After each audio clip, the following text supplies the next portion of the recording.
Baoulé, complet. Baoulé, complet. Section Baoulé. Remix. Radio et musique.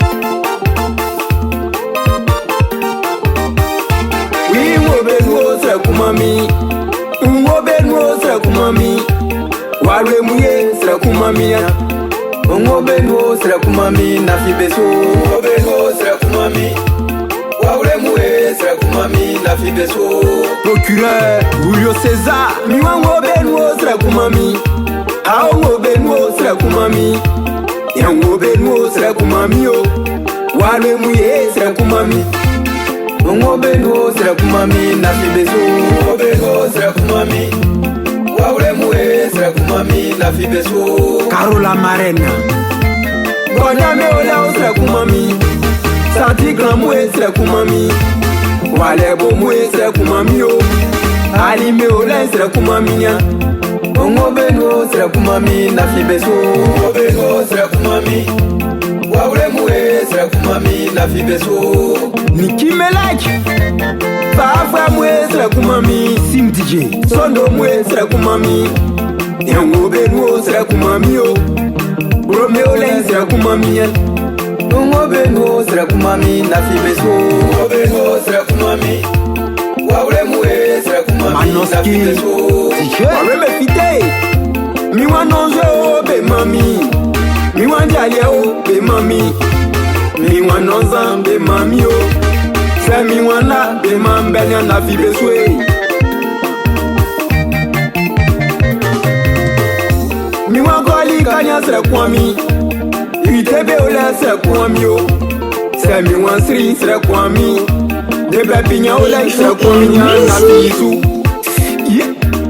C'est fort Eriko Beni Mi wango benu sere kumami o Hao ngo benu sere kumami Nyango benu sere kumami e Wale mwe sere kumami na fia musu Hao Wale mwen fite Nana fwe mu Aïdou An fite vie Fali me blae Isero klonsu Amusike E wale mui E languna Pharaon manager Wale mwe belanguna Engwa Wale mwe belanguna Bekambende o bete mansuo Bengwelele nye befa ko benyo Zike Wale mwe belanguna Guna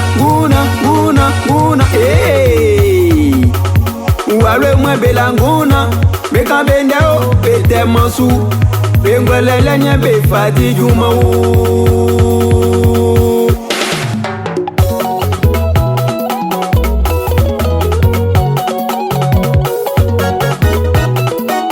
Séverin, le grand technicien de la mairie de Brogo.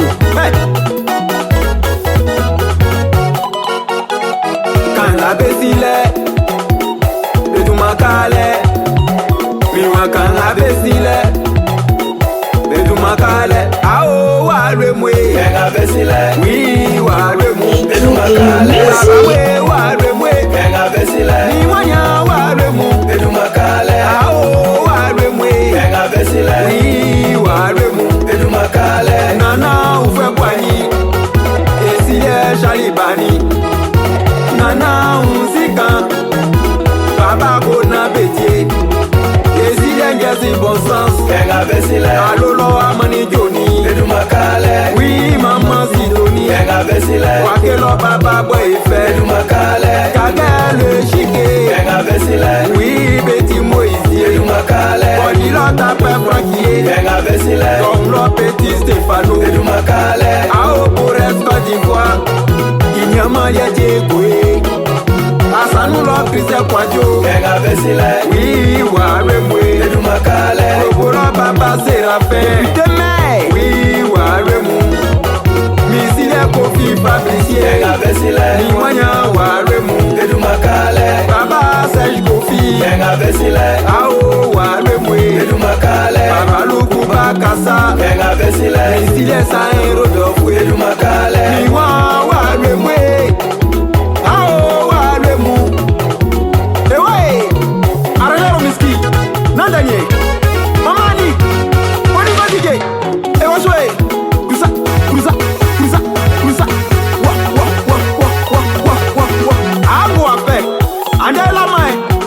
Wagi proswa. Sika, sika, sika,